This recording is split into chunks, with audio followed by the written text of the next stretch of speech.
August 30th, 1945. Atsugi Airfield just outside Tokyo. The air was still thick with humidity and defeat. Japan had surrendered only days earlier, and the silence that lingered over the runway was heavy, the kind that follows collapse. A small group of Japanese women in khaki uniforms stood in formation near the control tower. They were officers of the Women's Volunteer Corps, once tasked with logistics and communication for the Imperial Army. Now, they were witnesses. In the distance, the low drone of aircraft engines grew louder. The first American transport planes descended through a gray sky, their propellers stirring the dust of a fallen empire. The women stood rigid as the planes touched down, engines humming, metal gleaming under the muted sun. When the hatches opened, the world changed shape before their eyes. American soldiers stepped out first, tall, relaxed, smiling. They carried themselves with a casual ease unthinkable in the rigid hierarchies of the Japanese military. Some laughed softly as they looked across the airfield. Then came something more startling. American women in uniform too, carrying medical kits and documents, their faces calm, their steps unhurried. They smiled as they worked, as if war had not broken the human spirit. For the Japanese officers watching, that smile was incomprehensible. In a country where emotion was disciplined out of existence, they had never seen power expressed through peace. And that realization, silent, unsettling, was only the beginning of what would follow. Before that morning at Atsugi, the women who now stood watching the arrival of the Americans had lived their entire lives in a nation built on discipline, hierarchy, and silent obedience. From childhood, they were taught that emotion was weakness, that one's worth was measured by sacrifice, and that fear was not to be overcome, only endured. Japan in the 1930s and early 1940s had transformed itself into a militarized empire, driven by devotion to the emperor and the dream of eternal victory. In that world, the smile had no place. The ideal face was calm, controlled, unyielding, a mirror of national endurance. By the end of 1944, however, that facade was crumbling. Bombs fell over Tokyo, Osaka, and Nagoya. Entire cities vanished under firestorms. Civilians, especially women, were mobilized for total war. Thousands were recruited into the Teishintai, the Women's Volunteer Corps, to replace men sent to the front. They worked in factories, hospitals, and military offices, sometimes trained with bamboo spears in preparation for an Allied invasion. Propaganda told them that the Americans were monsters, reckless, immoral, brutal, and that Japan's purity would be defiled if captured. But when defeat came and those same women saw their supposed enemies up close, they faced a truth their leaders had hidden. The world outside Japan was not what they had been taught to fear. The end of the war was both a collapse and a beginning. On August 15, 1945, Emperor Hirohito's voice was broadcast across the nation, announcing Japan's surrender. For most Japanese women, it was the first time they had ever heard his voice. The sound was fragile, almost human, and it shattered decades of myth. The empire that had promised glory had brought ruin. When American planes began to fill the skies weeks later, few understood what occupation would mean. Yet those first encounters, in hospitals, schools, and administrative buildings, revealed a cultural contrast so profound it would redefine the lives of millions. The Japanese military had trained its women officers to emulate masculine discipline, but never to command authority. They existed to serve, to obey orders, manage supplies, or tend to the wounded without question. The Americans, by contrast, brought a very different idea of womanhood. The U.S. Women's Army Corps, the WWII, the Army Nurse Corps, and the Red Cross had mobilized women across every theater of the war. They were officers, technicians, drivers, and administrators. They wore uniforms not as symbols of submission, but of professionalism. And when they arrived in Japan, their confidence was unmistakable. In early occupation reports, American officials noted the quiet astonishment of Japanese civilians. Even in rural towns where peasants came to watch the convoys roll by, people whispered about how freely the Americans laughed, how casually they interacted with superiors, and how women seemed unafraid to speak directly to men. It was behavior that would have been considered improper, even shameful, in pre-war Japan. One Japanese journalist later wrote that the Americans smiled too easily. It was unsettling yet strangely disarming. That smile became symbolic of something larger. To the Americans, it was natural, a gesture of normalcy amid the ruins. But to many Japanese, especially those from the military, it represented a kind of power they had never understood. It was confidence without cruelty. The occupiers did not rule with the harshness they expected. They moved with assurance grounded in freedom, not fear. General Douglas MacArthur himself embodied this paradox. A conqueror who arrived without vengeance but with a blueprint for rebuilding. Under his command, Japan would not be destroyed. It would be remade. The first months of occupation were tense but orderly. The Japanese waited for revenge that never came. Instead, they saw discipline coupled with humanity. American military police bowed politely to civilians in the streets. Female American nurses treated Japanese patients with compassion. Officers enforced rules strictly but without humiliation. This combination, power with restraint, bewildered a people conditioned to equate control with brutality. For the women of Japan, the shock went even deeper. They had grown up in a society that defined femininity through silence. Education had taught them loyalty, humility, and service to family and nation. The 1937 National Moral Code for Women instructed them to be chaste, modest, and supportive of men. During the war, this ideal was elevated to spiritual doctrine. Women were to embody purity, endurance, and self-sacrifice for the emperor. They were expected to smile only for propaganda photos, never in sincerity. The arrival of American women disrupted that worldview. These newcomers smiled because they could, because they lived in a system that allowed individuality and self-respect. They wore uniforms but carried themselves as equals to men. For many Japanese observers, this confidence appeared almost rebellious. A Japanese female clerk working under the occupation government later recalled, "They walked differently. They spoke directly. They smiled without shame. It was the first time I saw women who looked free." The Japanese press, heavily censored under the new Allied administration, began to cautiously report on these contrasts. Articles described American women as efficient and modern, emphasizing their education and authority. Photos showed them teaching, driving, managing offices. To some readers, these images were unsettling. To others, inspiring. Slowly, admiration began to replace suspicion. But the transformation was not only social, it was ideological. The Allied occupation sought to dismantle the militarist mindset that had fueled Japan's war. This included addressing gender inequality as a fundamental issue. Under the guidance of occupation officials, many of them women, Japan drafted a new constitution. When it took effect in 1947, it granted universal suffrage and declared equality between men and women under the law. For the first time in Japan's history, women could vote, hold office, and choose their professions. The female officers who had once served the empire watched these changes unfold with conflicted hearts. Some felt betrayed by their nation's surrender. Others relieved that peace had come, but all of them witnessed the quiet revolution that followed. The sight of American women working alongside men, confidently, unapologetically, stayed with them long after the uniforms were folded away.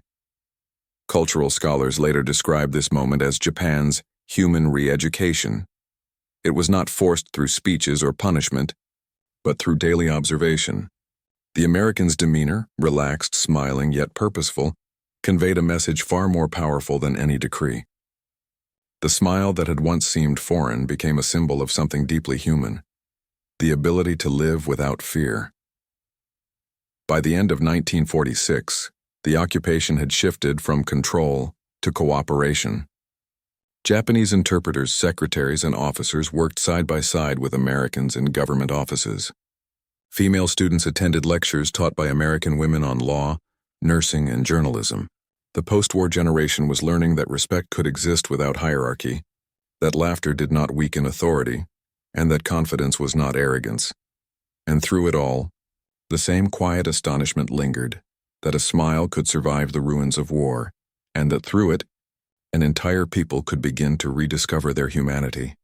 That awakening, born from the most unexpected of encounters, would soon grow into the defining transformation of post-war Japan, reshaping its culture, its values, and the very idea of what it meant to live without fear. In the months that followed, Japan became a vast classroom of contrasts. one nation unlearning fear while another taught freedom without ever meaning to.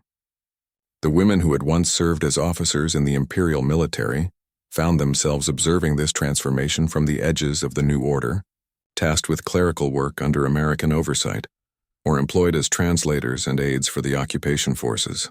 They were not soldiers anymore, yet discipline remained in their posture. Their faces were composed, their gestures precise. But something in them had begun to change. It started subtly. The way an American nurse laughed while adjusting a bandage, the easy camaraderie between male and female officers, the sound of a radio playing jazz in an office where silence once ruled. Every small act contradicted everything they had been taught about authority, emotion, and hierarchy. To live under the rising sun had meant to obey. To live under the stars and stripes seemed to mean to breathe. For centuries, Japanese society had been bound by the code of gamin, to endure the unbearable with dignity. It was not just a cultural value but a moral commandment. During the war, gamin had defined womanhood itself, the strength to suppress pain, to smile through hunger, to obey without complaint. Yet when those same women watched the Americans work, they saw a different kind of dignity. American women did not hide their fatigue. They stretched their backs, wiped sweat from their brows, and went on. They spoke with confidence, not apology. They smiled when addressed by men, and the men smiled back, not in mockery but in recognition. This was unthinkable to the Japanese, who had been conditioned to fear failure and emotion alike. A single misstep in wartime Japan could mean disgrace, demotion, or worse. But these Americans moved without visible fear, and that was the most disorienting revelation of all. Reports from Japanese cultural observers during the occupation reveal how deeply this demeanor impressed the public. A sociologist writing in late 1946 noted that the American woman's behavior embodies strength without aggression. Her smile is a kind of power. To many Japanese women, particularly former auxiliaries and nurses, this power was transformative. It challenged every idea of submission that had once defined their lives.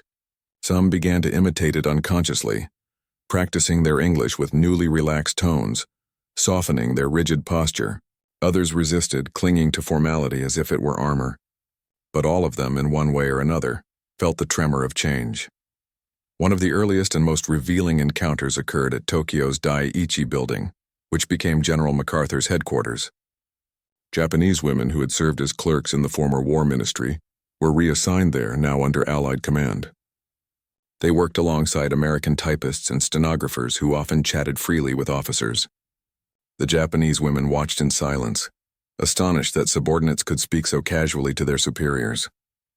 In the Imperial Army, such informality would have been punishable. Here it was normal. One Japanese clerk later recalled, "They laughed with their officers, not at them. It was the laughter of people who were not afraid." That observation, simple as it was, marked the beginning of Japan's social reconstruction. The same pattern unfolded in hospitals across the country. The American Army Nurse Corps, composed of women trained in battlefield medicine, worked closely with Japanese nurses who had treated the wounded under grim conditions. The Americans emphasized hygiene, morale, and conversation as much as discipline. They smiled at patients, encouraged them, and even used humor as medicine. Japanese nurses were bewildered at first. Compassion had always been expressed through silence, not through words or touch. But when they saw that patients recovered faster under such warmth, they began to adapt. What began as imitation soon became empathy. One Japanese nurse later wrote, "Their kindness was strange to us. We thought strength meant silence, but they showed that it could mean care." In classrooms, another quiet revolution was unfolding. Female teachers, many of whom had served as wartime instructors indoctrinating children in patriotic sacrifice, were now re-educated under the American-led reforms. They were instructed to teach critical thinking, equality, and democracy.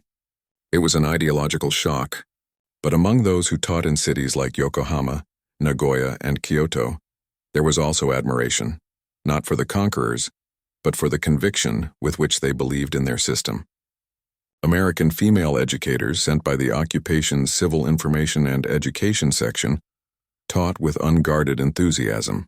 They smiled often, encouraged discussion, and treated their Japanese students as equals. One of them, Bete Sirota Gordon, an Austrian-born American who had helped draft Japan's new constitution, became a legend among Japanese women for her insistence that equality be written into law. Her calm persistence changed the course of Japanese history. The psychological effect of these encounters cannot be overstated. For the Japanese female officers, the end of the war had brought more than defeat. It had brought exposure to a civilization that thrived on individuality. In their world, fear had been the foundation of order. In the American world, freedom seemed to be the foundation of strength. The contrast was jarring but irresistible.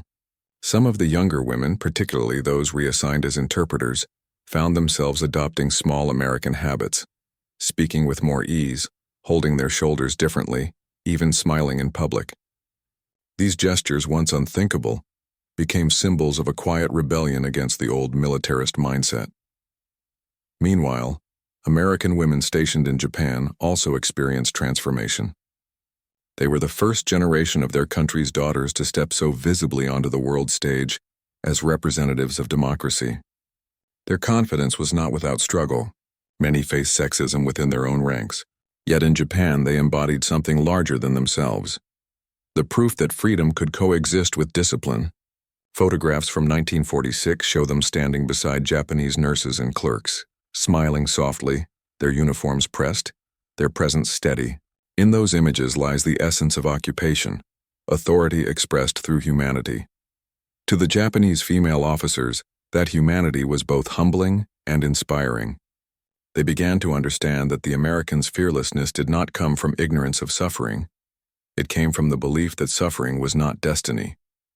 This realization struck deeply at the heart of Gammon. The old code had taught them to suppress pain.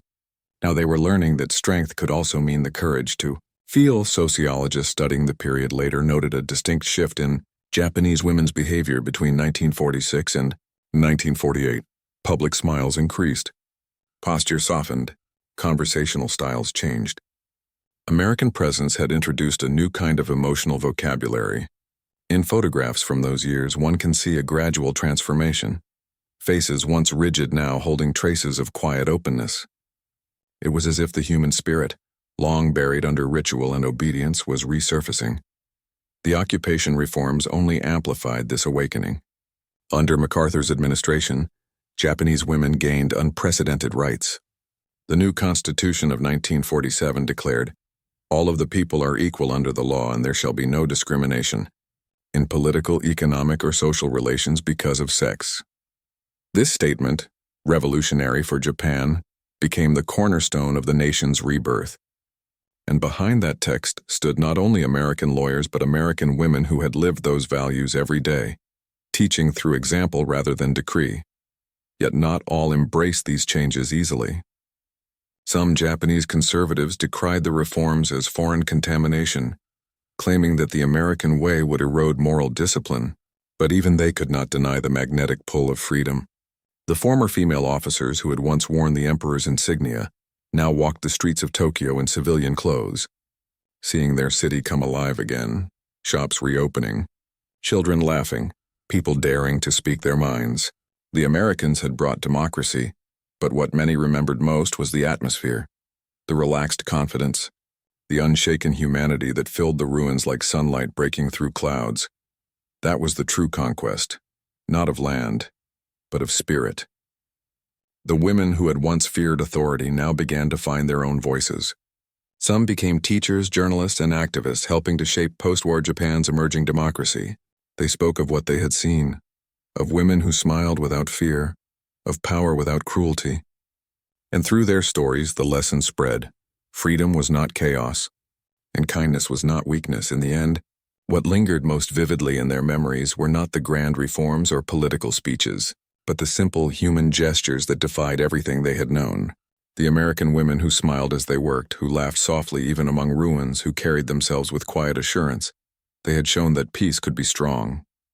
For the Japanese women watching, that was revelation enough to begin rebuilding an entirely new world. By the summer of 1947, the transformation that had begun quietly in offices and hospitals reached its turning point, a moment when two worlds collided not in battle, but in understanding. Tokyo was still rebuilding, the smell of wet cement and smoke lingering in the air. Amid the rubble, scaffolds rose beside shrines and shattered schools. And on those streets, Japanese women began walking differently. They carried notebooks, tools, even briefcases, simple symbols of the right to live beyond survival. In one government building near Hibiya Park, a new department was being formed under the Allied administration, the Women's Bureau of the Ministry of Labor. Its purpose was to integrate women into Japan's economic recovery. And there, standing side by side, were former Japanese officers and American advisors, women who had once represented enemy nations, now rewriting the future together. The atmosphere inside that office reflected a new kind of tension, not fear, but friction born of curiosity. The Japanese staff arrived punctually, sitting upright, speaking softly, their manners precise. The Americans entered with ease, greeting each other with warmth, papers in hand, coffee cups in tow. The sound of typewriters echoed through the hall like a heartbeat of modernity. To the Japanese officers, it was strange to see authority wrapped in friendliness. Their instinct was to bow, to wait, to suppress. But when the American women smiled and encouraged open discussion, something inside them cracked. A habit of silence older than memory. One meeting, recalled by a Japanese clerk years later, marked the shift. They asked what we thought. We froze. No superior had ever asked for our thoughts. That single gesture, repeated across offices, schools, and hospitals throughout occupied Japan, became the quiet revolution that truly ended the war. The decisive moment came not in parades or ceremonies, but in human contact, in the realization that defeat did not mean humiliation, and that surrender could give birth to dignity. In March 1947, Japanese newspapers, newly liberated from censorship, published photographs of American women training Japanese police recruits in first aid and clerical work. The image was jarring. A woman in a U.S. uniform demonstrating calmly to men who once swore loyalty to the emperor. Yet the tone of the report was not bitter. It was admiring. They work without fear, one article noted. Their smiles do not hide weakness but command respect. For a nation raised on fear as the foundation of obedience, this was revelation. In hospitals across Osaka and Hiroshima, Japanese nurses now stood shoulder to shoulder with their American counterparts. They shared syringes, gauze, and words they half understood but somehow felt. The Americans' laughter, light, genuine, filled the once grim wards with a strange, healing warmth. It was not the sound of superiority but of shared humanity. A young Japanese nurse later said, "When they laughed, the war ended for me." That sentiment echoed across the country, from schools to factories, as more Japanese women stepped into roles once forbidden. The occupation had begun as submission, but it was turning into awakening. For the Americans, too, the moment was profound. Many of them, nurses, teachers, clerks, had never imagined they would play such roles in history. They came expecting hostility, yet were met with awe. They were not conquerors, but living contradictions to everything Japan had been told about America. They wore lipstick and laughed easily, yet they commanded respect. They carried pistols on their belts, but used them rarely. They spoke to men as equals, to women as sisters, and they smiled. A gesture that became more than habit, a kind of cultural diplomacy that reshaped minds without words. Meanwhile, General MacArthur's reforms deepened. The new Constitution was ratified in May 1947, granting women the right to vote, work, and receive equal protection under the law. On Election Day, April 10, 1946, more than 13 million Japanese women cast their ballots for the first time in history. American correspondents reported scenes that felt like moral victory. Women in kimonos lining up at polling stations, holding umbrellas under spring rain, their faces lit with quiet determination. Among them were former military clerks, nurses, and factory workers, some who had once prepared reports for the Imperial Army. Now they were participants in democracy. Many later said they had learned the meaning of confidence not from political speeches, but from watching American women live it. In Yokohama, an extraordinary event marked the symbolic climax of this transformation. At a post-war rehabilitation camp, a group of Japanese women, former officers of the Women's Volunteer Corps, organized a small gathering to thank their American counterparts. They presented hand-sewn scarves and handwritten notes expressing gratitude for kindness shown during the occupation. One note, later archived by a Red Cross nurse, read simply, "You showed us strength without anger. We saw women who feared nothing. We will remember your smiles." That letter, passed quietly between women who had once been enemies, captured the emotional summit of post-war reconciliation. Yet the change went beyond sentiment. On the factory floors of Kawasaki and Nagoya, women began forming unions inspired by the concept of equality they had witnessed. In universities, female students debated freedom and democracy with an energy unseen in Japanese classrooms before the war. Even in traditional households, small rebellions took root. Wives who spoke their opinions aloud, daughters who dreamed of education, mothers who smiled in public without fear of judgment. The American presence had introduced not just new policies, but a new psychology.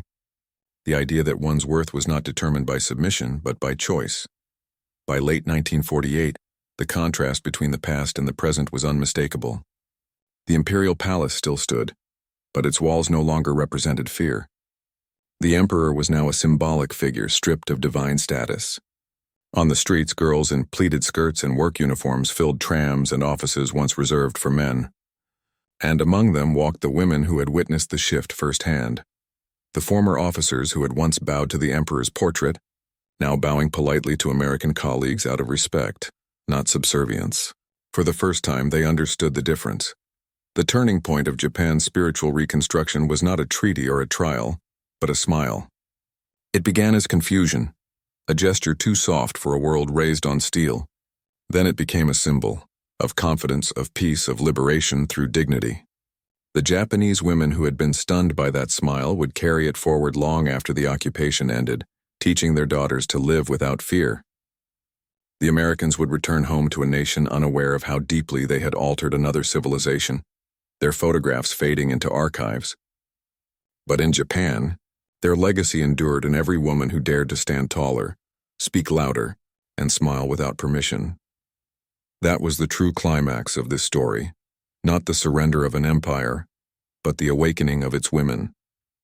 What began at Atsugi Airfield with silence and shock ended with laughter in a Tokyo office, where former captives and conquerors shared coffee and conversation, unaware that they were witnessing the rebirth of a nation's soul. When the American occupation formally ended in 1952, Japan stood transformed, not just politically or economically, but in spirit. The ruins of Tokyo had given way to neon lights and rebuilt streets. Yet beneath the visible reconstruction was a quieter revolution unfolding within its people. The same women who had once watched American soldiers descend from the sky now filled offices, hospitals, and classrooms, carrying lessons that had no official name but left an indelible mark. They were no longer the silent observers of someone else's confidence. They had learned to embody it. What had begun as humiliation under foreign control evolved into introspection, and eventually into liberation. It was not a process born of ideology, but of imitation turned understanding. The sight of American women smiling without fear had taught them something no propaganda or speech could convey. That the true victory in life was not in conquest, but in self-worth. Former Japanese officers, those who had once worn khaki armbands and saluted portraits of the emperor, found new roles in a society reshaped by freedom. Some became teachers, guiding young girls through the new curriculum of democracy. Others worked as clerks in municipal offices or as nurses in hospitals rebuilt with American aid. Their posture was still disciplined, their words still measured, but something had softened. The mechanical obedience of their wartime selves had been replaced by quiet conviction. They no longer feared speaking their thoughts in meetings or suggesting improvements to their superiors. In a culture where female silence had once been synonymous with virtue, that alone was revolutionary. The Japanese press began documenting this change as early as 1949. Articles described a new type of woman emerging, educated, articulate, and unafraid to participate in civic life. Photographs showed women standing beside men in municipal assemblies, holding microphones, their faces calm yet determined. The language of modesty had not vanished, but it had evolved. To be modest no longer meant to disappear. It meant to stand firm without arrogance. To smile no longer signified submission. It meant awareness of one's own strength. Even conservative commentators, though uneasy, admitted that the American influence had awakened a generation. The American women who had played their part returned home to their own country's changes. Many of them wrote memoirs and letters reflecting on their time in Japan. They looked at us first with suspicion, one nurse recalled, but I think they saw in us what peace could look like. Another officer from the Women's Army Corps wrote in 1948, "We didn't come here to conquer. We came to show that freedom is contagious." Few of them realized how prophetic that line would become. By the early 1950s, Japan's reconstruction efforts had drawn the attention of the world. The Korean War spurred economic growth, factories hummed again, and new industries took shape. Women were part of this rebirth in ways unimaginable a decade earlier. They drove trucks, managed workshops, and worked as journalists and radio announcers. Their voices filled spaces once silent. On the streets of Tokyo and Osaka, one could see women bicycling to work, laughing with one another in the morning crowds. A simple sight, yet one that would have been unthinkable in 1945. Still, the change was not universal or easy. The patriarchal roots of Japanese society ran deep. For every woman who found freedom, many others faced resistance within families or workplaces that clung to traditional hierarchies. Some husbands resented their wives' growing independence, seeing it as a foreign infection. Others quietly supported it, understanding that the old world, built on fear and suppression, could not survive in the modern age. The American presence had shown both men and women that authority could coexist with empathy, and strength could be expressed through kindness. The effects rippled outward, invisible yet undeniable. The concept of smiling without fear began to take on symbolic meaning in post-war Japan. It appeared in magazines, lectures, even advertisements. Smiling women were used to represent modernity, no longer submissive but confident. In 1953, a popular women's magazine published an essay titled "The Smile That Survived the War," written by a former military nurse who had worked under the Americans. "They smiled as though they had already forgiven the world," she wrote. "And in learning to smile again, I forgave it too." Her words resonated deeply in a country still haunted by guilt and loss. Sociologists studying post-war Japan noted that the cultural shift among women was one of the most enduring outcomes of the occupation. It extended beyond fashion or work. It altered the emotional architecture of a society. Before the war, Japanese women had been taught that self-restraint was the highest virtue. Afterward, they learned that expression could also be strength. That subtle but profound change shaped the nation's post-war identity. Women became key figures in education, healthcare, and social welfare, driving reforms that redefined what it meant to be modern Japanese citizens. Even within the imperial household, quiet echoes of this transformation could be felt. Empress Nagako and later Empress Michiko became symbols of compassion and accessibility, appearing publicly with warmth and humility, traits that resonated with the American ideal of open leadership. Their gentle mannerisms and calm smiles were a reflection of a society learning to balance tradition with modern confidence.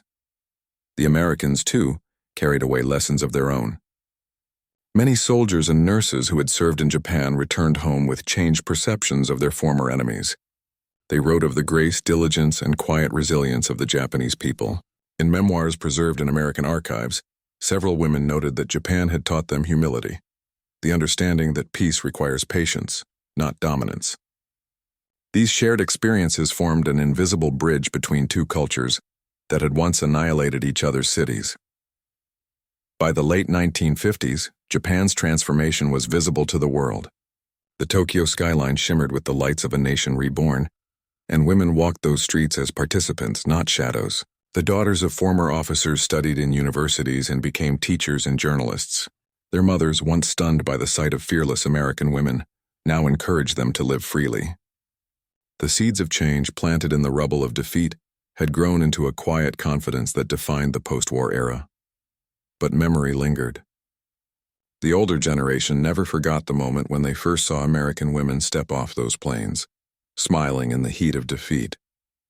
To them, that smile would forever symbolize the difference between subjugation and freedom, between endurance and hope. The transformation it triggered was not loud or immediate, but gradual and enduring, woven into the fabric of a society still balancing humility with self-respect. Japan's story after World War II was not just one of reconstruction, it was one of redemption through example.